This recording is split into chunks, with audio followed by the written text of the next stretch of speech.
This is my other review of my 2001 Toyota Prius. It's electric green mica. It is actually not a bad looking car at all. It's got some of its flaws. I got it for $5,000. I kid you not. The guy the guy was just wanting to sell it fast. He probably could have gotten at least 8,000 or 9,000, maybe even more out of this car. But he was in a hurry to sell it, and so I was there to buy it. But here is the nameplate Prius, Toyota hybrid. It's not a bad car at all. It's got pretty nice rims on it. They're pretty small tires, but oh well.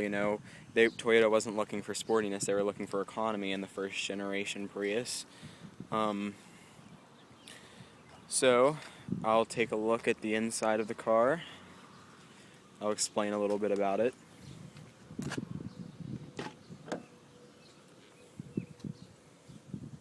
Here's the door. This has a nice fabric. This is an auto up, down, power window, and the Prius came standard with power windows and locks, which is pretty nice. It's got power mirrors for, your side mirrors and stuff, right, left driver's side, right, and then you can adjust your brightness of your speedometer. Here's these vents. They have a nice, actually, silver lining right there, and it's not too bad. Alright, what else can I say about this car? People think that the Prius is a cheap-ass little econo box car, and, it was built for economy, but, to tell you quite honestly, it doesn't feel all that cheap inside. You would think that all these interior plastics would feel like utter shit. But, honestly, if you've ever rode in a Toyota Echo or something, it's got, like, the same design, but it's got, like, a padding of leather. It actually feels nice. It's not cheap, and it doesn't, like, sound hollow or anything, like, when I hit it, but it feels nice. Here's the gear lever. It's surrounded by, like, a leather, I don't really know, but you just pull it down into drive, and it looks weird, but I think it's kind of cool. It's futuristic in a way. Up here is where your speedometer would be, right there, is, where it would say 0 miles per hour, whatever speed you're going. Then followed by up here would be where it would say park, reverse, neutral, drive, or B. And for some of you, B actually stands for engine braking, not battery power. People have confused that a few times. Your gas gauge would be right over here, and then your warning lights and such. Your touchscreen display, which monitors your hybrid system, energy flow and such, is right here. It's a touchscreen. It's very nice. Your climate controls are here. Most cars actually, like, they have a manual switch in it. Like, you turn it and you can actually, it's so cheap that you can actually feel the, like the vents moving around. So that way it'll direct the airflow, for if you want the air to come out of those vents up there, or if you want it to go to the floor, you can just feel it in the dash and you can hear it thud. But this is like power. You don't even feel it, just like a nice little click. And it's got, silver lining and stuff. You can adjust the temperature. It's got auto temp, which is nice if you want to set it to 75 degrees or so, just set it to auto, and the car will maintain that temperature, or, it'll go as low as under 65. I'm guessing, the lowest it'll go is 60. Here's your hazard flashers. There's your trip button, your miles per hour to kilometers per hour, for as if you're in Canada or something and you want to measure it in kilometers per hour, whatever. You got map lights up here. These things actually feel pretty nice too. Most cars, it's like a fake leather pleather, but this is actually like a fabric, and it's got a mirror right there. Here's your review mirror. It's pretty basic. But there's your tape player. There's your theft system. That light blinks red. And if anybody opens up the doors or anything while the car has been set, locked, then the alarm will obviously go off. There's your volume control, your tune, your disc, tape, AM, FM, your map or destination for if you get the navigation. display, traffic, but if you get the navigation, it'll be in the same screen. You'll just have, your energy monitor there too. CD player is in here. It actually isn't too bad. Cigarette lighter. There's the cigarette lighter in here. That's not to be used as an ashtray, by the way. It's got some cup holders. I got some gummy bears down in there and a credit card. This has a nice fabric to it. What else can I say?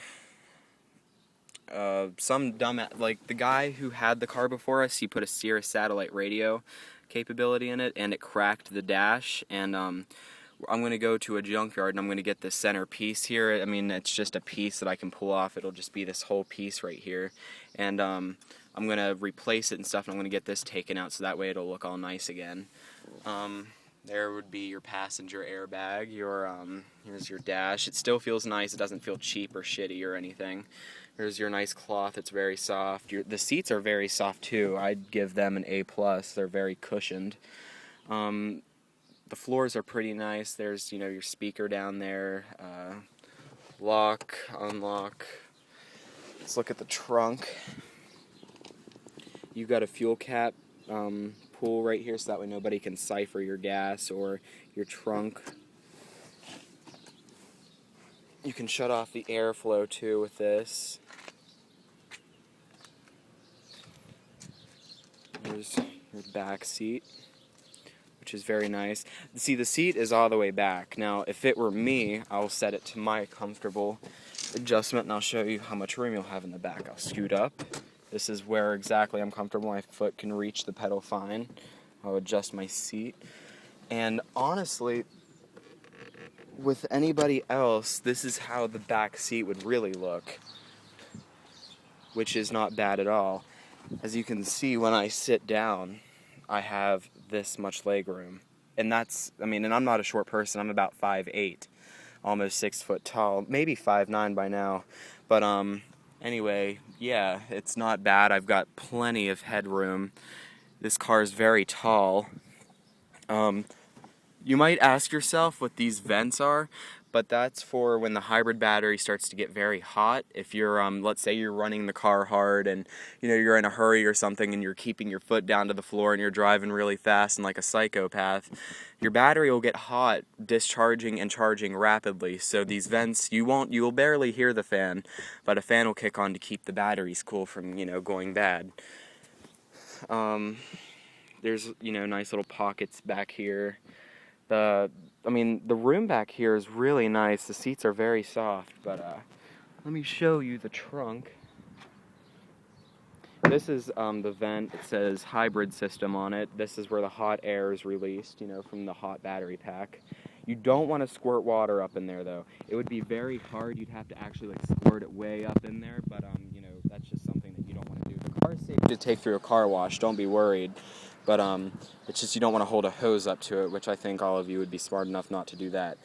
But I'm sure you're probably wondering, what the hell is all this? Well, we took the car apart because we're replacing the 12-volt battery. It went bad while I was driving one day. It didn't shut off the car. I safely drove home. But some warning lights came on and, was warning me that I had a bad 12-volt battery. It only cost $123 from Toyota, a Toyota stock battery, which isn't bad, so we went ahead and ordered one. We're waiting for it to come, but it doesn't look this shitty, it all goes back up in here. But right there is the battery pack, the big battery pack that powers the car. Yep, this is about all. I'll show you under the hood real fast. Just got to pull this lever right here.